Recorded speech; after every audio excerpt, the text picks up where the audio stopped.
श्रोतागण, भाई और बहनों, मातृशक्ति को नमन। चैनल 24+ न्यूज के खास विशेष मनमोहक, चित्त शुद्धि करने वाला, चित्त को शांति देने वाला, मेंटल पीस देने वाला, मेंटल हेल्थ देने वाला, फिजिकल हेल्थ देने वाला, हेल्थ के कई टिप्स बताने वाला, युवाओं को, बच्चों को संस्कार देने वाला और सब तरीके से हमारा सर्वांगीण विकास करने वाला पुनरुत्थान कार्यक्रम में आप सभी का हार्दिक स्वागत है, अभिनंदन है, सत्कार है। पुनरुत्थान कार्यक्रम प्रतिदिन नए नए विषयों के साथ में प्रवेश होते हैं। हर विषय शोध परक होता है और व्यक्ति को कुछ न कुछ शिक्षा देता है, व्यक्ति को जीवन रूपांतरण की प्रक्रिया बताता है। इसी क्रम के अंदर आज का हमारा एक बहुत धार्मिक विषय जिसको लेकर हम आपके सामने प्रस्तुत हो रहे हैं। आज का विषय है धर्म से निर्ग्रंथ। भाई और बहनों, दर्शकगण, श्रोतागण, दो शब्द हमारे सामने हैं, एक तो धर्म और दूसरा निग्रंथ। तो हम दोनों की पहले परिभाषा करें। पहले निग्रंथ का क्या अर्थ होता है? ग्रंथ का अर्थ होता है गांठ, बोलचाल की भाषा में कहते हैं गांठ, और निग्रंथ का मतलब गांठ रहित। देखिए, जो हमारा गन्ना होता है उसके अंदर गांठ होती है, उस गांठ की जगह रस नहीं होता है। जहाँ गांठ होती है वहाँ रस नहीं होता है, वहाँ उदासीनता होती है, वहाँ डिप्रेशन होता है और वहाँ नकारात्मकता होती है, वहाँ स्नेह नहीं होता है, वहाँ प्रेम नहीं रहता है, स्निग्धता नहीं रहता है। गांठ जहीं भी होती है वो तकलीफ कारी होती है। तो रहीमदास जी ने भी कहा है, रहीम न धागा प्रेम का और मत तोड़ो छिटकाए, मिले फिर गांठ पड़ जाए। इसीलिए क्या है कि हमेशा ध्यान रखना चाहिए कि गांठ पड़ने के पहले पहले उसको सुलझा दो। आपने भाई और बहनों, दर्शकगण, श्रोतागण देखा होगा कि धागे के अंदर गांठ नहीं पड़ती है तब वो बहुत आसानी से वो खोली जा सकती है, और गांठ पड़ने के बाद के अंदर वो भी टाइट पड़ जावे तो उस गांठ को खोलना बहुत भारी तकलीफ हो जाती है। हमारे शरीर के अंदर कई अगर ज़्यादा गांठें हो जाती तो न मालूम किस चीज़ की गांठ होती है, ईश्वर न करे वो कैंसर की भी गांठ हो सकती है। ये गांठें जो है ये समस्या पैदा करती है, ये गांठें रोधात्मक है, ये गांठें गतिरोध करती है। सामान्य जीवन के अंदर भी हम देखें, जहाँ गांठ है वहाँ तकलीफ ही तकलीफ है, जहाँ सरलता है वहाँ कोई तकलीफ नहीं है। आप सड़क के ऊपर जाकर के देखिए, अगर सड़क सीधी सपाट है, राजपाट है, तो गाड़ी को चलने में कोई तकलीफ नहीं होती है। और गाड़ी में गांठ होती है, यानी घुमाव होता है या अप डाउन होता है, जहाँ पर खड्डे होते हैं, जंप होता है, वो भी एक तरह की गांठ है, तो वो तकलीफ पैदा करती है। रेलवे के अंदर आप देखिए कि जो रेलवे के ट्रैक बने होते हैं, उन ट्रैक के अंदर जो पटरी होती सीधी सपाट होती है तो कोई तकलीफ नहीं आती, और कोई ऊंची नीची अगर पटरी हो जाती है, पटरी के ऊपर थोड़ा उठा प्रोजेक्शन आ जाता है तो वो खट खट की आवाज करती है और हो सकता है कि ट्रेन को टॉपल भी कर दे। जीवन के अंदर आप कहीं से भी उठा करके देखिए कि जहां कहीं गांठ है वहां तकलीफ है। परिवार के बीच में, भाइयों के बीच के अंदर और पति पत्नी के बीच के अंदर, माता पिता के बीच के अंदर, कहाँ जहां पर गांठें होती है वहां पर तकलीफ ही तकलीफ है, बिखराव ही बिखराव है, और वहां पर स्नेह नाम की कोई चीज नहीं है, क्योंकि गांठ और स्नेह एक दूसरे के विपरीत है। ये प्रतिरोध है, प्रतिरोधात्मक चीजें हैं। इसीलिए गांठ पड़ने के पहले पहले जो है सचेत हो जाना चाहिए, और गांठ पड़ने ही नहीं देना चाहिए, ये सबसे बड़ी बात है। अब मैं धार्मिक दृष्टि से बात करता हूं। निर्ग्रंथ का अर्थ होता है गांठें। कौन सी गांठें हैं? भावनात्मक स्वास्थ्य, भीतर के स्वास्थ्य की बात करता हूँ। भावना, इमोशनल क्वोशेंट होता है हमारा, इमोशनल हेल्थ होती है, उसके अंदर गांठें होती है क्रोध, मान, माया, लोभ, राग, द्वेष, ईर्ष्या, मत्सर, जलन और इन्फीरियरिटी कॉम्प्लेक्स, सुपीरियरिटी कॉम्प्लेक्स और अहंकार, ये सब गांठें हैं। ये जहाँ गांठें होती है व्यक्ति का विकास रुक जाता है, व्यक्ति जीवन में कुछ भी नहीं कर पाता है, और इन गांठों के रहने से व्यक्ति का स्वास्थ्य भी खराब हो जाता है, व्यक्ति का मन भी खराब हो जाता है और व्यक्ति की ऊर्जा भी समाप्त हो जाती है, क्योंकि हमारी जो प्राण शक्ति है वो लिमिटेड है। ये गांठें प्राण शक्ति बहुत ज्यादा खींचती है। आप करके देख लीजिए, एकदम आप शांत भाव से किसी से मिलते हैं, परिवार में शांत भाव से रहते हैं, किसी के प्रति कोई आपका टकराव नहीं, किसी के प्रति आपका कोई टेंशन नहीं, किसी के प्रति राग द्वेष नहीं है, नॉर्मल में रह रहे हैं तो बड़े आप आनंद से रहते हैं और आपकी प्राण वायु, प्राण ऊर्जा सब बच जाती है। और किसी के प्रति गांठ हो, अगर कोई परिवार का सदस्य है, वो देखते ही आप तिल मिला जाते हो, आपको क्रोध आ जाता है, कोई भी चीज को देख करके आपको गुस्सा आ जाता है, खाना अच्छा नहीं बिना तो गुस्सा आ जाता है, आपके कपड़े बराबर ढंग से प्रेस नहीं होते तो गुस्सा आता है, कर्मचारी पे गुस्सा आ जाता है। तो इस तरीके से गांठें हैं, ये गांठें हमको बढ़ने नहीं देती है और बहुत महत्वपूर्ण आज विषय है। इन गांठों को हमें हटाना चाहिए और जिस भी व्यक्ति में ये गांठ है, हमारा इतिहास बता रहा है, ऐसा व्यक्ति जो है कभी भी तरक्की नहीं कर पाया है। हमारे जितने भी धर्म गुरु, हमारे जितने भी ऋषि मुनि, अगर मैं पुराने समय से बात करूं, वेदों से चलूं तो वेदों के बाद में उपनिषद आई, फिर स्मृतियां आई, फिर जो है उसके बाद में आरण्यक आए, फिर ब्राह्मण आए, त्रिपिटक हुए, हमारे आगम हुए, ऐसे सारे रामायण है, महाभारत है, ऐसे सब ग्रंथों को उठाकर देखें, सब ग्रंथों का सार ये आता है कि निर्ग्रंथ बनो। जो जैन धर्म, आज जिस धर्म की हम बात कर रहे हैं, इस धर्म का नाम निर्ग्रंथ है।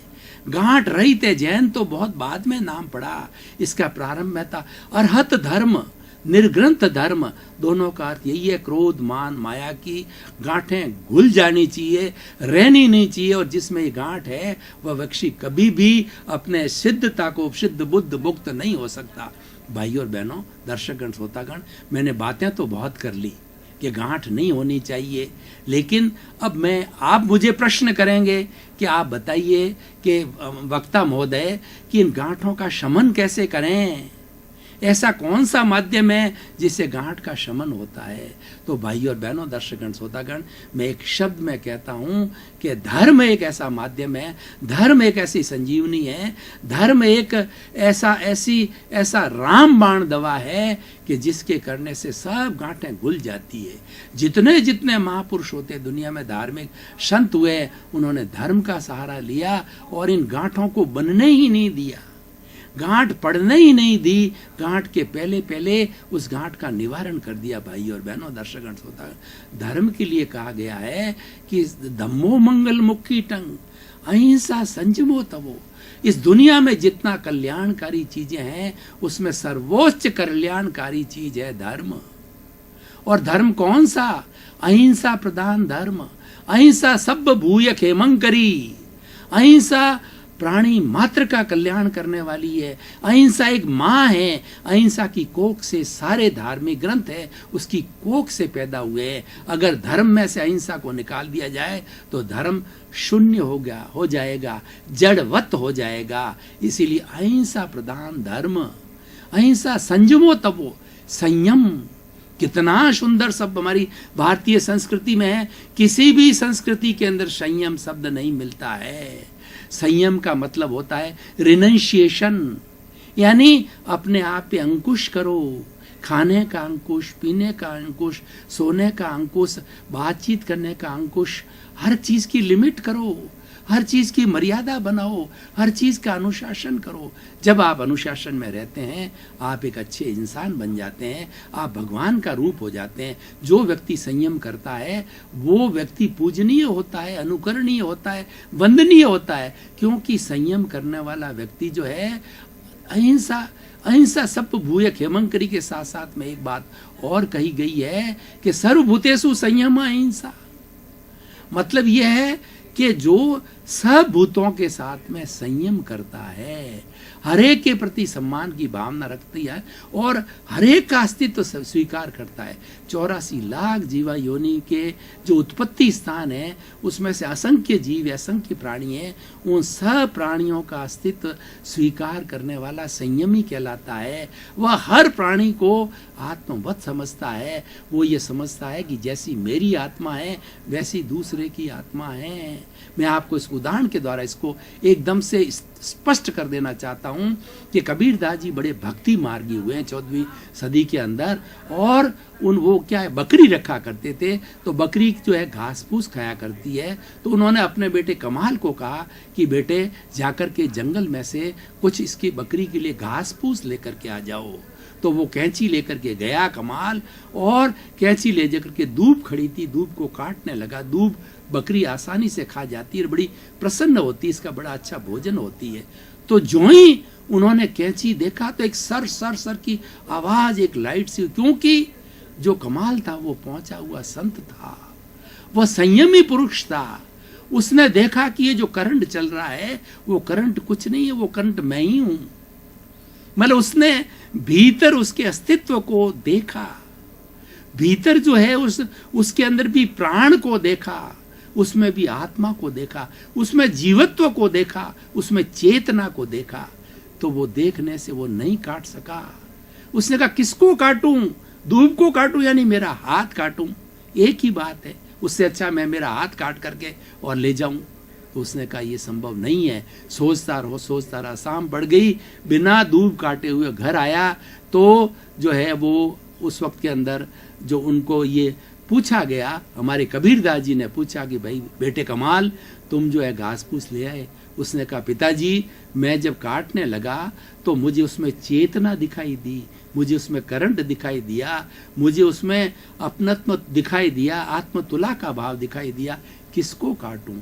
तो उसने कहा शाबाश बेटे, तुम मेरे से बहुत ऊंचे पहुंचे हुए साधक हो, जो हर चेतना के जीवत्व को स्वीकार करता है, जो संयम को स्वीकार करता है, वो महापुरुष होता है, महासंत होता है।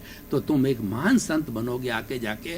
और कमाल एक बहुत बड़ा महान संत बना। तो भाई और बहनों, दर्शकगण में श्रोतागण, मैं ये कहना चाहता, धर्म कौन सा, जिसमें अहिंसा हो, जिसमें संयम हो, जिसमें तप हो।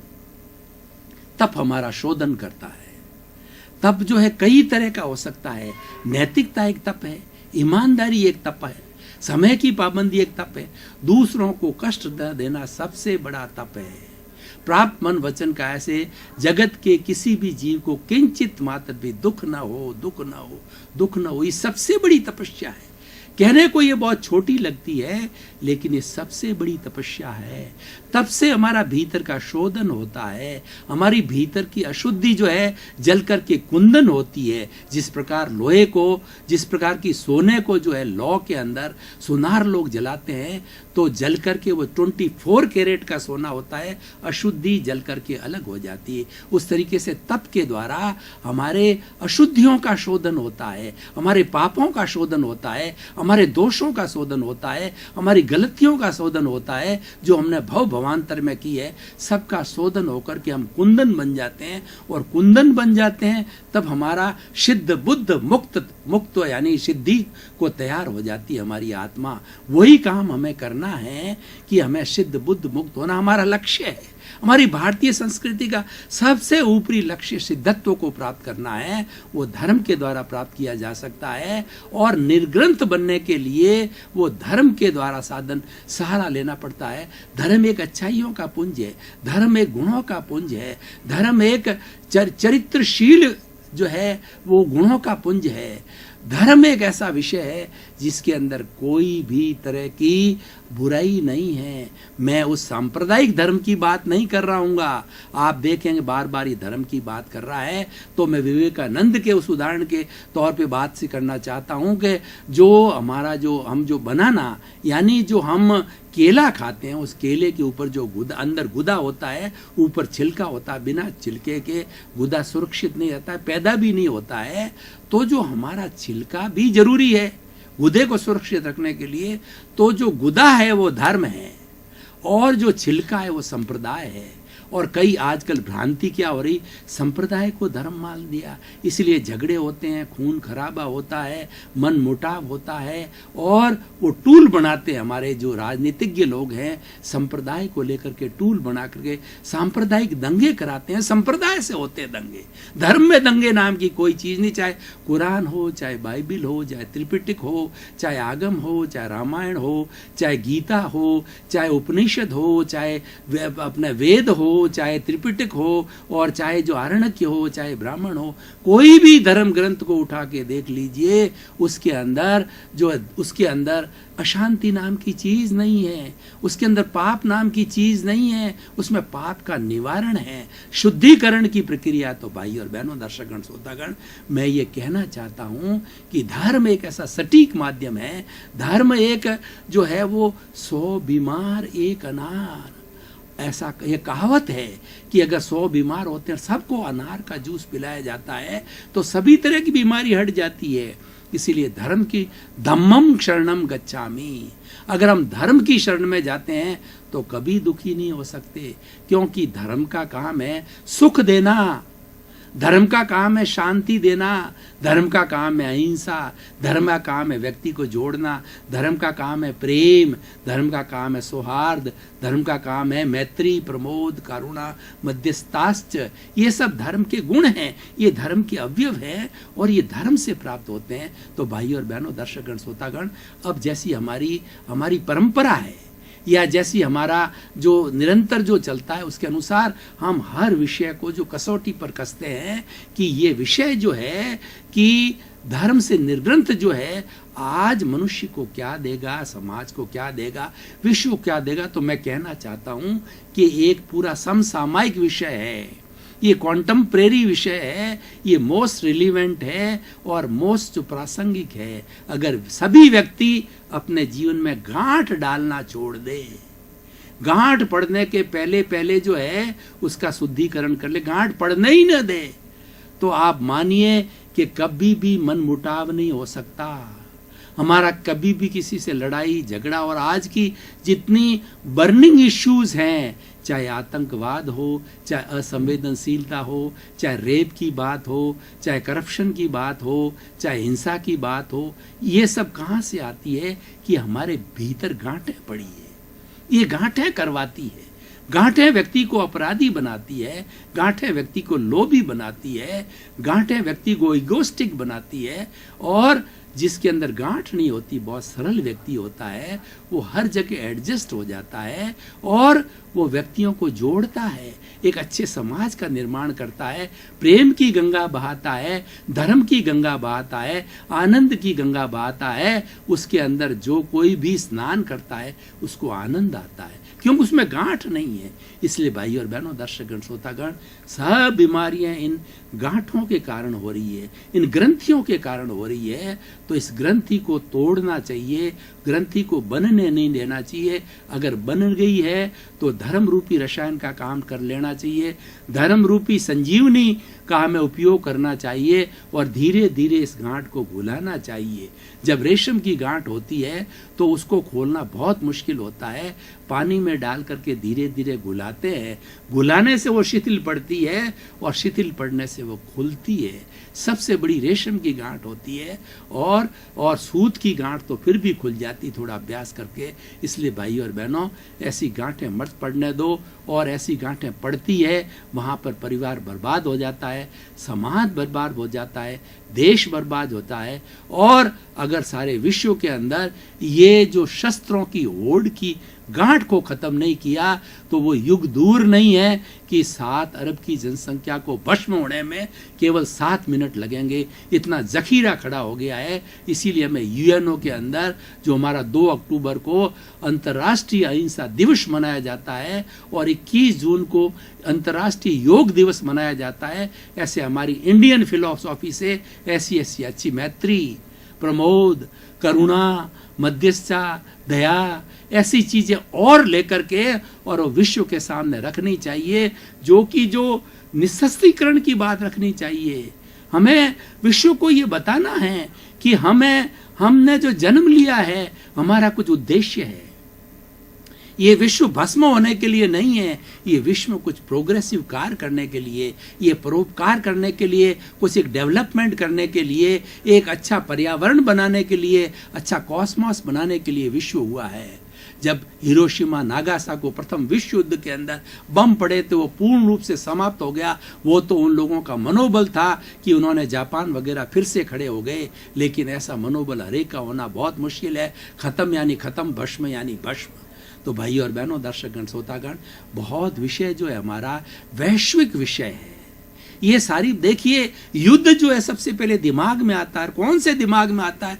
जिसके अंदर ईगो की गांठ होती है, जो ये मन के अंदर कहता है कि मुझे तो विश्व विजेता बनना है, विश्व की सबसे बड़ी पावर बनती है। अगर कोई भी अमेरिका, चीन जैसा व्यक्ति कर ही रहे हैं कि विश्व की बने, लेकिन वो तो बैलेंस हो रहे हैं। उनको पता चल रहा है कि हम विश्व के अंदर हम ही बड़े नहीं हैं, हमारे साथ साथ और भी देशों में ऐसे जखीरे और उनके पास में अणु बम का बहुत सा बल है, इसीलिए वो संतुलित हो रहे हैं। दर्शकगण, श्रोतागण, भाई और बहनों, आपका बहुत बहुत धन्यवाद, आपके प्रति कृतज्ञता, साधुवाद कि आप पुनरुत्थान कार्यक्रम लगातार देख रहे हो और देखते रहिए, ताकि हमको संबल मिलेगा और हमको भी ये जिज्ञासा होगी कि हम और अच्छी क्वालिटी के नए नए विषय, नए नए एपिसोड विषय, वैश्विक स्तर के विषय, अच्छे से अच्छे विषय, अच्छी से अच्छी प्रस्तुति करके आपके सामने रखें, ताकि हमारा उद्देश्य है कि व्यक्ति का रूपांतरण हो, व्यक्ति बदलना चाहिए, व्यक्ति इंसानियत सीखना चाहिए। आपके प्रति मंगल भावना, शुभकामना। ओम।